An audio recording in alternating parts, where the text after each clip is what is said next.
Hello and नमस्ते। Welcome to bio express series. Tension नहीं, तैयारी करें स्मार्ट तरीके से।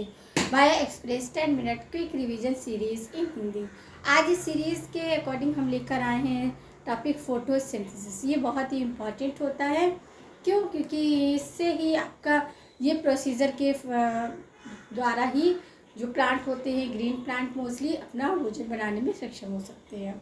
तो आते हैं अपने टॉपिक के पास। क्या है फोटोसिंथेसिस? अब ये प्रोसेस क्या है आपका? मोस्टली ग्रीन प्लांट में देखने को मिलता है। Is the process by which green plant synthesize glucose from CO2 and water, यानी कि carbon dioxide and water molecules using sunlight with the release of oxygen and product के फॉर्म में oxygen को रिलीज करते हैं। क्या है? Is the process by which green plant synthesize glucose from carbon dioxide and water using sunlight with release of oxygen as a product. 6 CO2 and 6 H2 6 molecule of carbon dioxide, 6 molecule of water किसकी presence में? Solar radiation यानी कि sunlight और chlorophyll आपके glucose में convert होता है और आपका क्या होता है? ऑक्सीजन यहाँ रिलीज करता है। क्या करता है? ऑक्सीजन रिलीज करता है। तो ये हुआ। आप देखिए कि फोटोसिंथेसिस फीचर्स किस किस का है। तो फोटोसिंथेसिस जो हमारा है ये मोस्टली ग्रीन प्लांट में होता है। कुछ प्रोस्टिटा भी होते हैं और कुछ बैक्टीरिया भी होते हैं जो फोटोसिंथेसिस की एक्टिविटी को परफॉर्म करते हैं। जैसे कि आपकी कुछ एल्गी है। अब जैसे कि फीचर ऑफ ग्रीन प्लांट, इसके साथ ही एल्गी में भी ये फीचर्स देखने को मिलता है। ब्रायोफाइट, आपका टेरिडोफाइटा, जिम्नोस्पर्म एंड एंजियोस्पर्म, इनमें भी देखने को फोटोसिंथेसिस मिलता है। अब सब प्रोस्टिटा में कौन आता है? प्रोस्टिटा में आपके डाइएटम्स आते हैं, डाइफ्लैजिलेट आता है और आपका यूग्लेनॉइड आते हैं। कुछ यूग्लेनाइड, डाइफ्लैजिलेटेड और आपका डाइएटम, ये भी आपकी फोटोसिंथेसिस एक्टिविटी को परफॉर्म करते हैं। इसके साथ ही कुछ बैक्टीरिया होते हैं जैसे ब्लू ग्रीन एल्गी, जिसे हम साइनोबैक्टीरिया भी बोलते हैं, और ग्रीन एंड पर्पल बैक्टीरिया, ये भी फोटोसिंथेसिस को परफॉर्म करते हैं। समझ आया कि फोटोसिंथेसिस प्रोसेस क्या है और कहाँ कहाँ परफॉर्म? मोस्टली ग्रीन प्लांट और कुछ सम प्रोस्टिटा एंड सम बैक्टीरिया। बैक्टीरिया में आपका साइनो बैक्टीरिया होते हैं जिनको हम क्या बोलते हैं? Green algae, green bacteria. और आपका ग्रीन क्या होते हैं?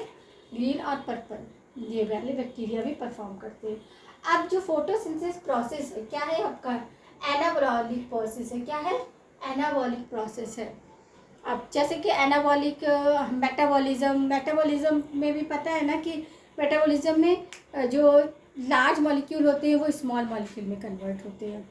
ये कन्वर्ट से हमने, जब आप हमारा फोटोसिंथेसिस का डिटेल लेक्चर देखोगे उसमें हमने बहुत इसे क्या किया है? डिस्क्राइब किया है कि मेटाबॉलिज्म में, एनाबॉलिज्म में क्या कॉमन होता है और क्या फीचर्स जो होते हैं दूसरों को डिफरेंट शो करते हैं। तो और एक तरह से ये एनाबॉलिक प्रोसेस है कौन? फोटोसिंथेसिस। और इसके साथ ही क्या है कि ये क्या है? एंटागोनिक रिएक्शन। क्यों? क्योंकि इसमें एनर्जी की ज़रूरत होती है, नीड ऑफ एनर्जी, इसलिए से एंटागोनिक रिएक्शन ही बोलते हैं। साथ ही साथ ये रिडॉक्स रिएक्शन यानी कि ऑक्सीडेशन और रिडक्शन दोनों ही यहाँ पर देखने को मिलता है। ऑक्सीडेशन और रिडक्शन दोनों एक साथ रिडॉक्स रिएक्शन बोलते हैं। तो रिडॉक्स रिएक्शन यानी कि ऑक्सीडेशन, किसका ऑक्सीडेशन होता है? यहाँ पर वाटर मॉलिक्यूल का ऑक्सीडेशन होता है और कार्बन डाइऑक्साइड का क्या होता है? रिडक्शन होता है। समझ आया? रिडॉक्स रिएक्शन में ऑक्सीडेशन वाटर मॉलिक्यूल का है और रिडक्शन किसका है? कार्बन मॉलिक्यूल्स का है। फोटोसिंथेसिस कैसी प्रोसेस है आपका? कि प्रेजेंस ऑफ सनलाइट और carbon dioxide and water molecule को यूज़ करके क्या प्रोडक्ट बनाते हैं? आपका ग्लूकोज और आपका ऑक्सीजन। और ये क्या है आपका कि ग्रीन प्लांट में, कुछ ग्रीन प्लांट्स में देखने को मिलते हैं जैसे एल्गी है, ब्रायोफाइट है, टेरिडोफाइट है, जिम्नोस्पर्म है, एंजियोस्पर्म है। कुछ बैक्टीरिया में भी देखने को मिलते हैं, ब्लू ग्रीन एल्गी, साइनोबैक्टीरिया जिसे बोलते हैं, ग्रीन पर्पल बैक्टीरिया, और कुछ प्रोस्टिटा, डाइएटम है, डाइफ्लैजिलेट है, और आपका इनमें भी देखने को मिलता है। फिर आपका क्या है प्रोसेस कैसी है, एनाबॉलिक है और एंटागोनिक है और आपका रिडॉक्स रिएक्शन। रिडॉक्स रिएक्शन यानी कि रिडक्शन और ऑक्सीडेशन दोनों ही एक्टिविटियाँ होती है। ऑक्सीडेशन में क्या होता है, वाटर मॉलिक्यूल का ऑक्सीडेशन होता है, जबकि रिडक्शन कार्बन डाइऑक्साइड का होता है। आप देखेंगे कि ऑक्सीडेशन में मेनली होता क्या है, ऑक्सीडेशन में क्या होता है, gain of water oxygen. Oxygen molecule का क्या होता है, गेन होता है, और लॉस होता है आपका हाइड्रोजन का। हाइड्रोजन मॉलिक्यूल का लॉस होता है, गेन होता है ऑक्सीजन। ऑक्सीडेशन बता रहे हैं। और लॉस ऑफ इलेक्ट्रॉन, तो वाटर मॉलिक्यूल है, ये क्या हो जाता है ऑक्सीडेशन, किसमें आपका ऑक्सीजन में ऑक्सीडेशन ऑक्सीडाइज हो जाता है। वाटर है किसमें कन्वर्ट हो जाता है, ऑक्सीजन में। समझ आया। आप रिडक्शन में होता है लॉस ऑफ आपका ऑक्सीजन, गेन ऑफ हाइड्रोजन और गेन ऑफ इलेक्ट्रॉन। तो यहाँ पर कार्बन डाइऑक्साइड में क्या होता है, ग्लूकोज की फॉर्म में रिडक्ट हो जाती है। समझ आया आपका। ऑक्सीडेशन क्या है, वाटर मॉलिक्यूल किसमें आपका ऑक्सीडेट हो जाता है, आपका ऑक्सीजन मॉलिक्यूल में, जबकि CO2 जो है वो ग्लूकोज में कन्वर्ट हो जाती है और रिडक्ट हो जाती है।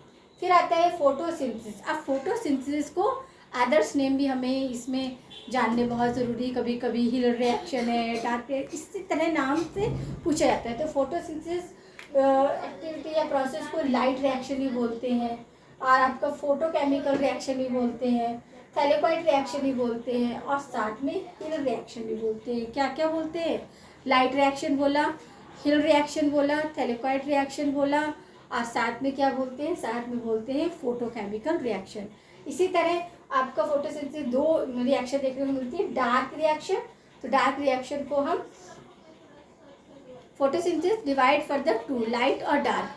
लाइट रिएक्शन को हम photochemical reaction, thylakoid reaction, Hill reaction बोलते हैं। वहीं आपके डार्क रिएक्शन को हम बायोसिंथेटिक बोलते हैं, या फिर हम स्टोमल आपका रिएक्शन भी बोलते हैं, और ब्लैकमैन रिएक्शन भी बोलते हैं। याद रखना है क्योंकि ये नाम बहुत इंपॉर्टेंट है, एग्जाम में नाम से ही ज़्यादा पूछा जाता है।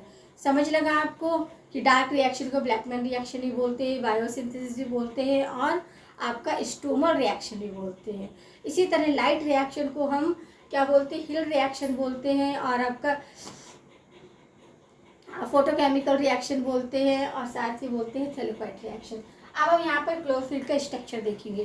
क्लोरोफिल क्या है, आपका इंपॉर्टेंट सेल ऑर्गेनेल होता है, जो कि डबल लेयर्ड होता है, outer layer and inner layer. और इसकी आउटर लेयर में पोरिन प्रोटीन पाया जाता है। क्या पाया जाता है, पोरिन प्रोटीन। ये इंपॉर्टेंट क्वेश्चन है, आपको मार्क करना है, क्या, पोरिन प्रोटीन।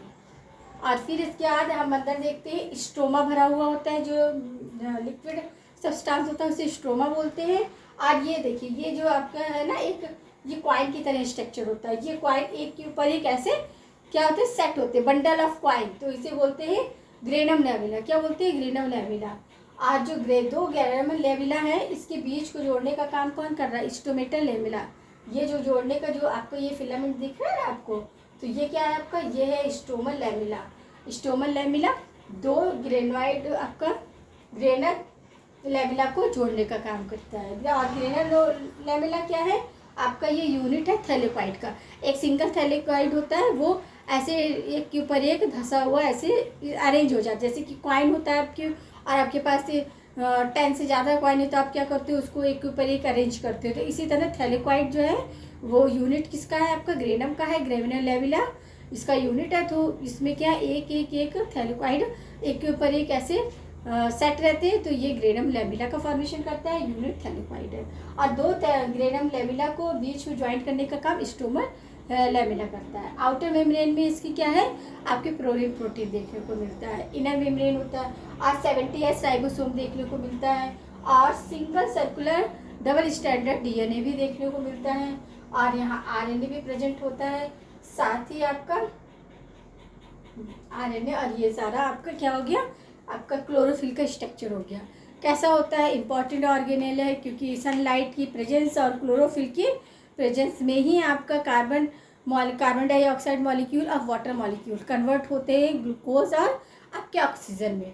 तो ये इंपॉर्टेंट रोल प्ले करता है। कैसा होता है, इंपॉर्टेंट सेल ऑर्गेनेल होता है, डबल लेयर्ड होता है। आउटर मेम्ब्रेन में क्या है, आपका प्रोटीन भी देखने को मिलते हैं, इनर मेम्ब्रेन है, फिर आपका सिंगल सिंगल सर्कुलर आपका डबल स्टैंडर्ड डीएनए भी देखने को मिलता है, आरएनए भी इसमें प्रेजेंट होता है और इसमें 70S राइबोसोम्स भी देखने को मिलते हैं। स्टोमा लिक्विड को क्या बोलते हैं, जो दोनों लेयर के बीच में रहता है उसे स्टोमा बोलते हैं। और ग्रेना क्या है आपका, एक बंडल ऑफ, ग्रेनम लैमिला क्या है, बंडल ऑफ ग्रेन, और ग्रेना लैमिला की यूनिट आपकी थैलेक्वाइड होती है। समझ आया, दो ग्रेनम लैमिला को बीच में ज्वाइन करने का स्टोमा ग्लैमिला करता है। तो ये था हमारा कंसेप्ट फोटोसिंथेसिस को लेके। आपको याद रखना है कि फोटोसिंथेसिस जो है वो आपका क्या है, एनाबॉलिक रिएक्शन है, और साथ में कैसी है आपकी एंडरगोनिक है। एंडरगोनिक रिएक्शन क्यों है, क्योंकि इसमें एनर्जी की ज़रूरत होती है, need of energy. Redox reaction है क्योंकि ऑक्सीडेशन और रिडक्शन दोनों होता है। ऑक्सीडेशन याद रखना है वाटर मॉलिक्यूल का होता है जो कि ऑक्सीजन में कन्वर्ट हो जाता है या ऑक्सीजन के फॉर्म में ऑक्सीडाइज हो जाता है। वहीं आपका जो कार्बन डाइऑक्साइड है वो किस में रिड्यूस होता है, वो रिड्यूस होता है आपका ग्लूकोज में। तो ये था इसी कंसेप्ट। उम्मीद करते हैं कि आपको समझ आया होगा। बने रहिए हमारे साथ सीरीज़ में, मिलते हैं नेक्स्ट पार्ट में एक नए टॉपिक के साथ, एक नए कंसेप्ट के साथ।